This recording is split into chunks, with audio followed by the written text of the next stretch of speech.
Yun o mga idol, medyo papasama na naman nga pala yung panahon, pero bago mo sumama yan bukas, naisipan ng mga kliyente namin na mag-arya muna kami ng ROV. Ito nga pala mga idol, yung ROV, no? So mga idol, ano nga ba yung ROV? Remotely Operated Vehicle. Siya nga pala yung mga ginagamit pagka halimbawa may mga kine-check sa ilalim ng dagat. So yun o mga idol, nakikita nyo yung kulay blue na yan kung saan nakadikit yung ROV, ang tawag dyan LARS. LARS Launch and Recovery System. Yun no, nabulol pa. Bali ilulubog nga pala yung ROV mga idol, no? Bali 120 meters ang lalim dito. Tapos pupunta siya doon sa nakikita nyo dun sa may barko na yan, sa may FPSO.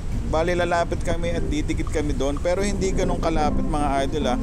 Mga hindi pa na nakakaalam mga idol, yung FPSO na yan, ang ilalim yan, meron yan anchor chain. So kinakailangan iwasan ng ROV yun para walang aberyaryang mangyari mga idol. At ito na nga, ayaw nang magpaawat itong ROV o talaga naman gusto na talaga niyang dumaybo. So ngayon ang gagawin niya mga idol, dahan-dahan niyang ibinababa. So ayan makikita nyo no, tas mamaya bibitaw yan ROV na yan dyan sa may connection na yan na kulay blue na kung tawagin natin is LARS. Ano nga ba yung LARS? Launch and Recovery System. Yun o.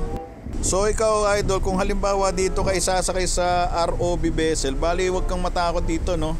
Kayang-kaya mo yan. Medyo madali lang yan no. Basta magtanong-tanong ka lang kung medyo hindi mo pa kabisado. So ganyan ang mangyayari dyan mga idol. Bali ihuhulog natin yan ng dahan-dahan at bonggam-bongga. Iyan, malapit na siya. At syempre kung hindi ka pa nakasubscribe dito, syempre anong gagawin mo is mag-subscribe ka na idol para naman dumadagdagan ng ating mga subscriber. You know. At para nga pala maging safe ang pag-arya natin dito sa ROV, kailangan bibigyan natin ng lee side yung ROV para smooth talaga yung pag-arya niya, di ba? Sa totoo lang mga idol, medyo maalon yung mga oras na yan pero syempre binigyan natin siya ng magandang lee side kaya kayang-kaya niyang bumitaw dyan ng safe. Nandito nga pala kami mga idol sa North Sea. Medyo maalon dito Normal na talaga yan. Sa lahat ng mga nagbabarko na dito nagbabiyahe, alam na nila yan. Basic na lang sa kanila yan, yung mga alon na yan. Pero syempre ako nahihilo. At ayan nga mga idol, no, dahan-dahan na siyang bumitaw sa LARS. So makikita nyo, naghiwalay na yung LARS at saka yung ROV natin. Kung nakikita nyo yung nasa ibabaw na yan, yung parang baso ng ROV, ang tawag dyan TMS. Yung nasa ilalim talaga yung pinaka ROV. So bali sa ilalim ng dagat, bibitaw yung dalawa na yan. Ang matitira dyan yung TMS. At ayun nga mga idol, nagpaalam na talaga yung ating ROV. So ganyan ang setup nyan. Tapos ang mangyayari nyan, pupunta na kami doon sa may FPSO. Bali dahan-dahan lang din ang takbo. 8 hours later. At ayun nga, medyo madilim na mga idol no, pero tuloy pa rin ang ligaya, tuloy pa rin ang duty. So makikita nyo, ito nga pala yung kasama kong Canadian, si Andre, isang kadete yan, bali magaling na yan, mahusay yan mag ROV. So ito naman yung nav screen namin mga idol. So ayan ang binibigay ng mga surveyor kung saan ka pupunta. So basic lang dito sa mga DPO, kailangan medyo marunong ka din sa computer. Tapos ayan na pala yung ating DP monitor mga idol. Tapos ayan naman yung camera doon sa ilalim ng dagat no. Kulay green siya kasi may laser yan. Nakita nyo may mga isda, parang bangus no. The next day. So ito na mga idol, umaga na, kinabukasan, medyo sumasama na talaga yung panahon. At ito nga ang inyong lingkod, medyo natataranta na, kinakabahan na, dinadaga na naman to si Kuya Mel. Siyempre, titingin-tingin tayo ng konti para kunyari matalino, di ba? Pero sa totoo lang, saktuhan lang, basic lang. Yun no, titingnan natin kung paano natin ipuposisyon yung barko ng bonggam-bongga at hindi magre-reklamo yung mga tao, mga idol. Kasi sigurado sa mga ganitong klase ng panahon, marami na dito sumusuka. So ngayon dito yung surveyor natin, no, wala nang tao dito dahil siyempre alam nyo na, nahilo na siguro yung mga yun. At ako na lang yata ang natitira dito mga idol. Medyo tinitingnan ko talaga, kita nyo naman doon sa may horizon, no, sa may likuran, no, up and down na talaga tayo. Medyo maalo na yan, hindi pa ganun pero pasama na talaga yung panahon. Iniisip ko nga pala yung tiga kusina no, kasi sigurado yung sa kusina walang alon-alon doon, mga malulupit. So yun mga idol, naisipan ko labasin muna tong labas. Kasi titingnan ko talaga kung gaano kabagsik yung abagat Medyo ayan, lumalakas na talaga siya no, sa nasa mga 5 to 6 meters na yung taas ng alon na yan. Siguro sa camera natin medyo hindi mo makikita talaga yung alon, pero sa totoo lang mga idol, medyo masama na yung panahon. So dito sa North Sea mga idol, dito medyo talaga ganyan ang panahon, no? So ayan ang binabayaran dito, yung alon talaga eh. Kaya kung medyo mahina-hina ka talaga sa alon, alam mo na, magdala ka na lang ng Bonamin, no? Dahil sayang din naman yung sasaurin mo rito eh. Maganda naman kasi dito yung sahod mga idol. Ayun nga lang, ang kalabang mo dito hilo, no? Medyo nakakahilo talaga, talagang umuuga. Kaya minsan mahirap din. So stop operation na nga pala kami, no? Dahil wala nang pwedeng magtrabaho niyan pagka ganyan. Dahil meron kami sinusunod na regulasyon na pagka masama ang panahon, dapat stop work na talaga yan. So kaya yon, ang ginawa ko is, alam nyo naman, iniisip natin tiga kusina, sisilipin natin kung anong mga nangyayari dun sa kusina. Kasi syempre kahit maalon, alam nyo ba mga idol, yung mga tiga kusina na yan, sila lang talaga yung bukod tanging hindi pwedeng huminto.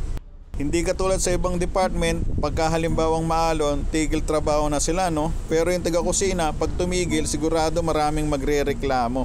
Kaya ganon mga idol, no? Silipin natin yung mga tiga kusina. At gulatin natin yung mga tiga kusina, no? Hindi nila alam na bababa ako.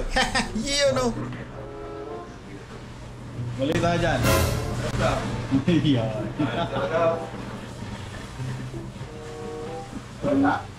Maalon eh. Buti nakakagalaw pa kayo rito, no? Buti nakakagalaw pa kayo. Siya si Kambos, ang head ng gali, nakilabot ng mga kolehiyala sa Iloilo. Yun, no? Hindi totoo yan. Niluluto mo. Malaka. Ito yung malupit namin na steward. Pangmalakasan. Malakasan na. Oo, wala na eh. Uwi na tayo eh.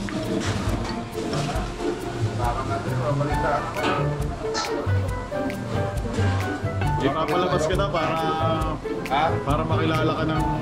Siya naman si Nico, ang malupit na steward namin. At ang Robin Padilla ng Laguna Paete. Yun o! ng ibang agency. Dapat kahapon, Sunday, no? Oo nga, ano? Oo.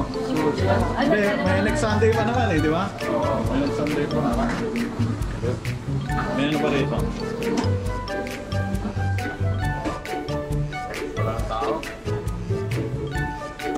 Ha? Ayun, mababa kami. Kukuha kami ng ano? Salary? Salary. Tsaka salad. Tsaka salary. Maganda salad. Ayun, yun. Bigas na. Ito yung ano na dry store. Parang nasa pure gold. Ayan, katulad yan. Kumalaw na. Nag-aalawa na yung mga ano dito, maalon kasi.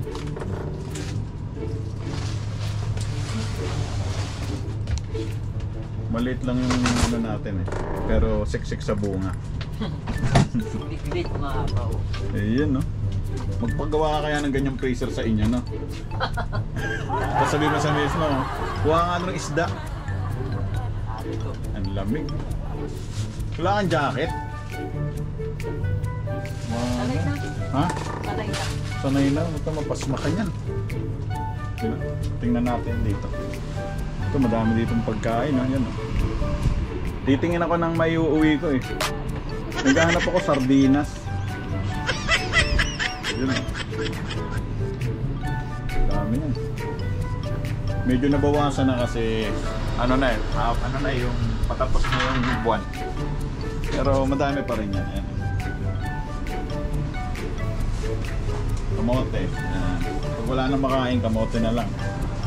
5 minutes later. At ayun mga idol, lumakat na uli ko dito sa bridge, no? Bali ito nga pala yung lugar kung saan ako nagtatrabaho sa loob ng 10 linggo. Kung makikita nyo, may dalawang upuan. Ang sabi nila, captain's chair daw yan. Pero dalawa eh, isa lang naman yung kapitan. So sino yung nakaupo sa kami kabila? So dahil walang kapitan mga idol, ako muna yung kapitan. Kapitan del Barrio. Yun know, sarap uminom ng tsaw.